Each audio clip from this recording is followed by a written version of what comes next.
This is Dolynny TV, ladies and gentlemen. Welcome back to another edition of Edmonton Oilers discussion. That's literally, I'm going to sit here for the next 10 minutes, hopefully stay awake for it after the ball tournament that was out in Sundre this weekend, and keep myself awake by talking about three players I am looking forward to watching the most for the Edmonton Oilers. Now, this is odds-on bets of guys who are going to be in the lineup. Obviously, my three guys, I don't want to sit here and be like, oh, I'm really looking forward to seeing what Cooper Marody can do before he earns a roster spot, right? These are three guys that are 99% guaranteed a roster spot to start the year. I mean, injuries do happen, can't heaven forbid.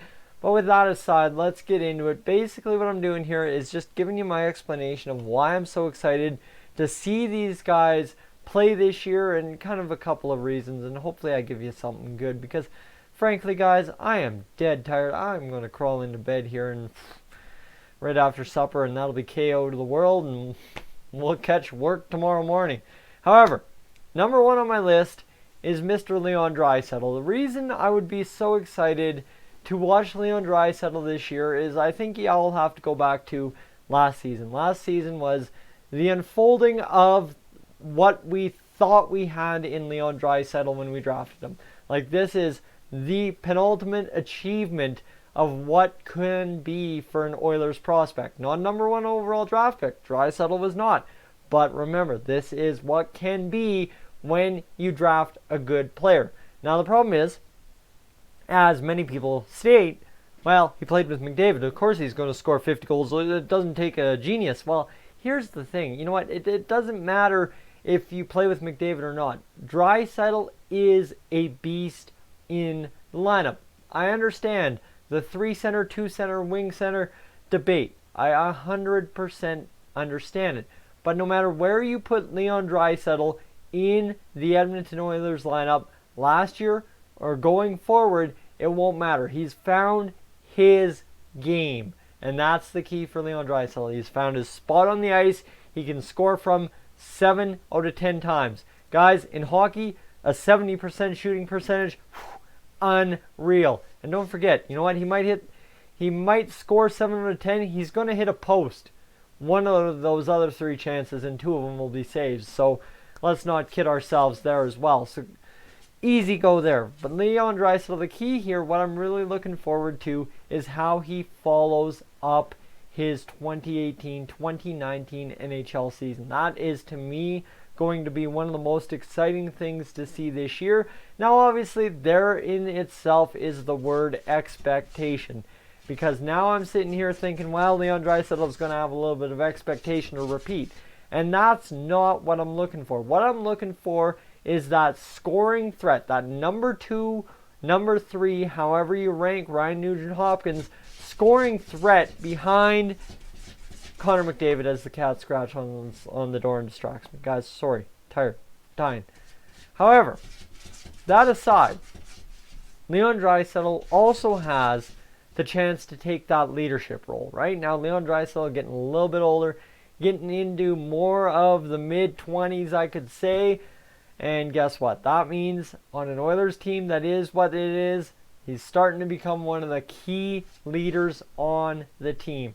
And that means, you know what, now you start having another development in the career of Leon Draisaitl, and that is going to be a lot of fun to watch, because you're going to see, especially when Connor McDavid's not on the ice, I think you're going to see Leon Draisaitl out there directing traffic a little bit more than he did in years previous, and that's always fun to watch, because when you see a guy pretty much calling the play from the bench over to the player and then the player relaying, that is where dynamite happens, and we've seen it several times with Connor McDavid.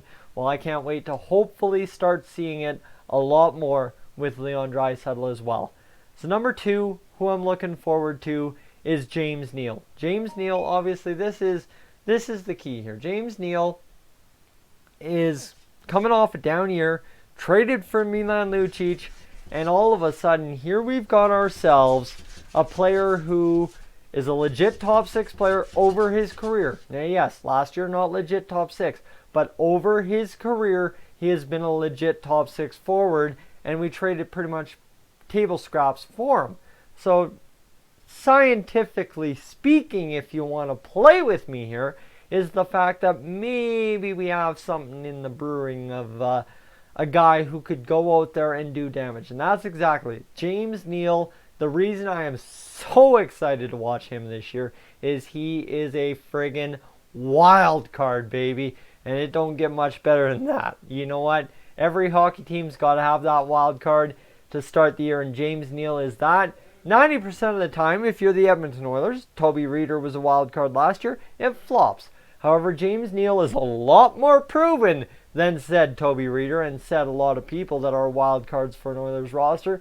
So here we go, hoping for the best, and I really think we can get it out of a guy like James Neal. Now, the best at 31 is not 75 points, 40 goals. No, I'm talking 20 goals, hopefully, and maybe 25 assists. 45 points, that's sweet spot. The good zone, whatever you want to talk about. I heard a lot of talk about that around the campfire this weekend. Oh my, oh my.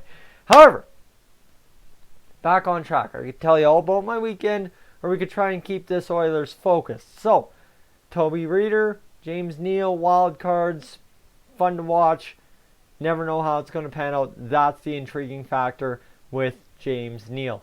Now, when it comes down to my final guy in the lineup that I'm really excited to watch, it goes along the same lines as the Leon Draisaitl development last year, is the guy on the back end that is not the wild card. He's the guy that's going to be the most hyped coming into the season, because Clefbaum, again, lost a year to injury. But the most hyped guy coming in training camp is going to be Darnell Nurse. Darnell Nurse literally can do it all. Now, a lot of you debate if he does it all well or if he does it all okay kind of deal, but he does it all. He'll fight, he'll shoot, he'll do rushes, he'll do whatever you need him to do back there. My thing for Darnell Nurse is if he figures out that last key piece of his game of just that overarching veteran awareness, right? Not even, it's almost a presence, not so much of an awareness, but on the ice making the exact right call when nobody else knows it's the right call. That's what I'm very much so looking forward to with Darnell Nurse. And the big thing is, yes, okay, I can look forward to the points. Damn right I'm going to look forward to the points with Darnell Nurse. I would be a damn fool not to. Don't kid me wrong. Now, you've got Darnell Nurse's playing with Connor McDavid and Leon Draisaitl in overtime. Oh, you betcha. I look forward to that. But you get Darnell Nurse under Dave Tippett, who's typically very defensively minded in terms of responsibility and stuff. Well, guess what, guys? Oof. Wipe your hands and get ready, because this is going to be one heck of a treat for the eyes, let me tell you. Because if Darnell Nurse can find that veteran awareness to his defensive game and bring it every single night for the Edmonton Oilers while keeping that offensive pace that he has, I mean, you know what? I would take 2 times better defense out of him and 41 points, a stagnant 41 points, than what we got last year 100% of the time. I think we'd all be stupid not to. That being said, just seeing that unfold, seeing that develop over the course of a year, especially if this Oilers team can capture a little magic in the bottle and ride into March with a little bit of wave of momentum. Oh, guys, let me tell you, we won't be just excited to watch Leon Draisaitl, James Neal, or Darnell Nurse. There is a lot of Oilers, let me tell you, that will be all pumped up to watch them do their job and get us where we should be going. But that said, I've gone for 9 minutes and 30 seconds on a topic of the Oilers I am most excited to watch, and I have yet to mention Connor McDavid. The reason I don't mention Connor McDavid, I think it goes without saying, is that Connor McDavid, by far and above, no matter what, every single year he is on the Oilers, he is the most exciting player to look forward to watching. Fair enough? Guys, I'm Tyson, this is Dolynny TV. What I want you to do is give me your 3, 5, 10, 12, 40 Oilers. you are most excited to watch. And if you're tuning in from Bakersfield, damn it, give me your guys that you're most excited to watch in Bakersfield this upcoming season. This is Dolynny TV. I am up on out of here.